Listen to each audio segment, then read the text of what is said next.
जो स्टूडेंट्स यहाँ बैठे हैं, आपसे मैं एक छोटी सी बात कहना चाहती हूँ। आपने एपीजे अब्दुल कलाम साहब का नाम सुना है ना सबने? हाँ, कलाम साहब ने एक बात कही थी कि in the very old times the world was driven by the muscle power, after that it was driven by money power, and now it is being driven by the power of knowledge. यानी पहले शरीर की ताकत से दुनिया चलती थी, उसके बाद कुछ दिन पैसे से दुनिया चली, और अब दुनिया कैसे चलती है? ज्ञान की ताकत से चलती है। आज अमेरिका और रूस, फ्रांस क्यों हमसे आगे हैं? उनकी जनसंख्या भी कम है, शायद वो मेहनती भी हमसे कम हैं, लेकिन वो हमसे क्यों आगे हैं? क्योंकि उनके यहाँ शिक्षा का जो प्रसार था वो हमसे ज़्यादा हुआ, वो हमसे ज़्यादा एजुकेटेड हैं। हम लोग प्राचीन काल में हमारे यहाँ बहुत अच्छी यूनिवर्सिटीज़ थी, नालंदा यूनिवर्सिटी थी, तक्षशिला यूनिवर्सिटी थी, लेकिन जब मध्यकाल आया तो हमने अंधविश्वासों पर ज़्यादा ध्यान दिया, और जो नॉलेज था साइंस का उस पर हमने कम ध्यान दिया, इसलिए हम विश्व में पिछड़ गए। एसएसटी में आप लोग पढ़ते होंगे, 10th के बच्चे एसएसटी पढ़ते हैं, कि एक समय था जब वर्ल्ड की जो रिचेस्ट कंट्रीज थी वो रूस अमेरिका नहीं थी, वो इंडिया था और वो चाइना था।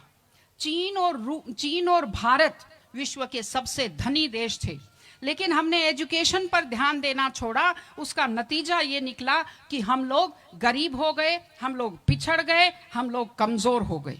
इसलिए अगर आपको खुद को ताकतवर होना है और इस देश को ताकतवर बनाना है तो आप लोग शिक्षा पर ज्यादा से ज्यादा ध्यान दीजिए। हमारी बेटियां यहाँ बैठी हुई हैं, आप लोग बहुत खुश किस्मत हैं, आपकी किस्मत अच्छी है कि आपने इस जमाने में जन्म लिया है जब लड़कियों को स्कूल भेजा जाता है, जब लड़कियां बराबरी के अधिकार के साथ आत्मसम्मान से जिंदगी जी सकती हैं। मैं अभी सोफे पर अकेली बैठी हुई थी, फिर उसके बाद शिफा जी आए, और फिर उसके बाद संतोष जी आए, तो हमें जगह हमारी बढ़ती गई। मैंने कहा भाई पुरुषों सिंहासन खाली करो, महिलाएं आती हैं।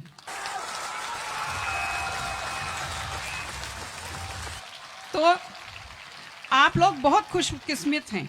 आपकी दादी नानी कितना मेहनत करती थी, सांस नहीं ले पाती थी खुलकर, घूंघट से चेहरा ढककर रखना पड़ता था, जोर से बोल नहीं पाती थी, कानाफूसी में बात करती थी, और आप कितने सम्मान के साथ अपना बैग लेकर के पूरे विश्वास से आप स्कूल आते हो।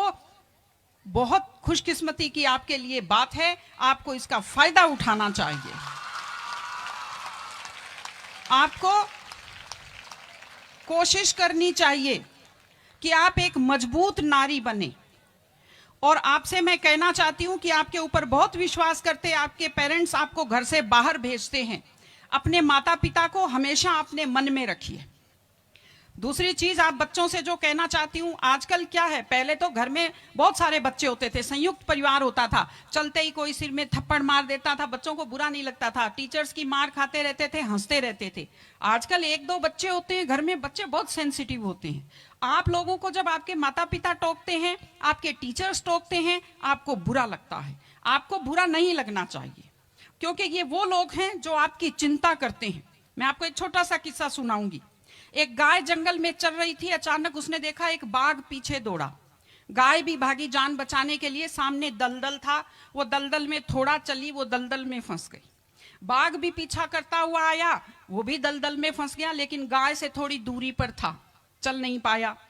तो गाय हंसी और उसने बाघ से कहा, बाघ तू तो गया, तू मरेगा। तो बाघ ने कहा, तुम क्या हंस रही हो, तुम भी तो मरोगी दलदल में। उसने कहा, मैं नहीं मरूंगी, देखना। शाम को जब मालिक ने देखा गाय नहीं आई, वो 2-4 लोगों को लेकर आया। जब देखा गाय दलदल में फंसी हुई है, वो रस्से लाया, लकड़ी लाया, और गाय को निकाल कर बाहर किया। तो गाय ने बाघ को कहा, बाघ तुझे कोई नहीं निकालेगा, मैंने कहा था ना, जिसको संभालने वाले होते हैं वो दलदल में फंसकर नहीं मरता। आपके जो टीचर्स हैं, आपके टीचर्स और आपके पेरेंट्स आपको संभालने वाले हैं। अगर आप उनकी बात मानेंगे, आप डांट के पीछे छुपी हुई उनकी चिंता को आप समझेंगे तो आप बुराइयों के और गलतियों के दलदल में कभी नहीं फंसेंगे। इसलिए अपने माता पिता को, विशेषकर अपनी माँ का चेहरा अपने दिमाग में रखिए, अपने दिल में रखिए कि वो आपके ऊपर कितना विश्वास करते हैं, वो आपकी कितनी चिंता करते हैं, घर पे आपका इंतजार करते हैं, आपके लिए हमेशा वो दुआएं करते हैं। आपके माता पिता जब मंदिर में जाते हैं खुद के लिए कुछ नहीं मांगते, जब वो बचत करते हैं उस पैसे से खुद के लिए कुछ नहीं खरीदते, वो पैसा आप लोगों पर खर्च करते हैं। उनकी इस चिंता को समझिए, अपने टीचर्स की चिंता को समझिए। मैं आप सबको बहुत शुभकामनाएं देती हूं कि आप लोग, आपकी बुद्धि तीव्र हो, आपका मन बहुत समृद्ध हो, आपका हृदय बहुत संवेदनशील हो। मैं स्कूल को मैं बहुत बहुत शुभकामनाएं देती हूँ। टीचर से अपील करती हूँ कि व्यक्ति केवल शरीर और दिमाग नहीं होता, एक मन होता है, एक आत्मा होती है। माइंड जो है, mind is sharpened by the knowledge and information. दिमाग तो तेज होता है, लेकिन बच्चों का मन समृद्ध कीजिए, उन्हें कमजोर पर दया करना सिखाइए, उन्हें परिवार के प्रति संवेदनशील बनना सिखाइए कि वो एक अच्छे संपूर्ण नागरिक बने, जिसको कहते हैं कंप्लीट पर्सनैलिटी, वैसे बने।